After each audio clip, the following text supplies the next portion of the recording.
But we talked about a wonderful warm day for this. Who would have known your last home game? And you know, you might have actually started the first quarter in short sleeves, I think, Lauren. It was nice out. I don't know, short sleeves. In the sun, if you were in the sun, you could have done it maybe.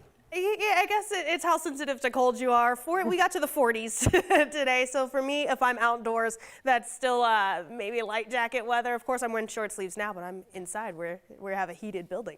Let's go ahead and take a look at our current conditions, though. It was a nice day, and I will say we've had a lot of nice days for Broncos home games. Too bad it didn't do too much to help a lot of those scores. Hopefully today is different. 41 right now at DIA. Winds coming in from the south-southeast at 7 miles per hour, making it feel closer to 36 degrees out there right now. As we take a look at those temperatures across the Front Range and Eastern Plains, you can see we're cooler to the north, warmer to the south, of course. 28 right now in Sterling and Greeley. And then just to the south, we're seeing those 40s. We were even in the 50s across the southeastern corner of the state. Right now, teens and 20s in the high country, low 40s out west.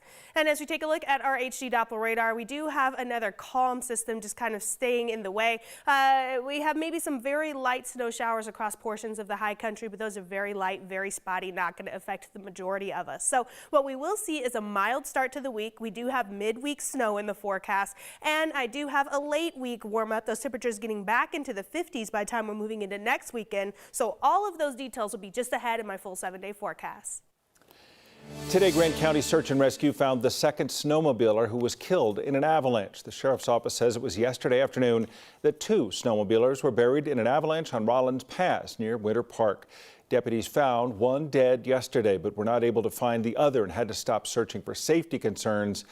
But today the county says they did find the second man. Both were 52 years old. Access to the abortion pill will soon be much easier. The Food and Drug Administration will now allow large chain pharmacies and mail-order companies to offer the medication. And as 9 News reporter Jaleesa Rosara explains, this could have a big impact on the Latinx community. How a decision is pictured is all about perspective. Today, an image of the Food and Drug Administration is something America Ramirez is happy to see. Yeah, this is a huge win in Color's book. We're getting to exactly where we need to be, really. Ramirez is the program director for the Colorado Organization for Latina Opportunity and Reproductive Rights, or Color, the group that has fought for its name for 25 years. This week's news of the FDA expanding abortion pill availability to include pharmacies and mail-order companies is a step Color is celebrating. We acknowledge that there is no choice if access isn't available. So for us to be able to expand the availability, the accessibility of the abortion pill, mifepristone, to our constituents, to the folks that live here in Colorado, to folks that live in states where abortion remains legal as it should be, it's really important. It's a huge win. But even if Ramirez considers the latest news a victory, she knows the battle is not over. According to NBC News, Latinas are the largest group of women of color affected by current and future state abortion bans and restrictions. NBC reports more than 4 in 10 Latinas of reproductive age live in the nearly 24 states where officials are working to make abortion inaccessible. An image that shows Ramirez there is more work to do. We still have, a fight and work ahead of us, but we're excited to kind of bring our community with us to continue that fight. Jaleesa Rosari, 9 News.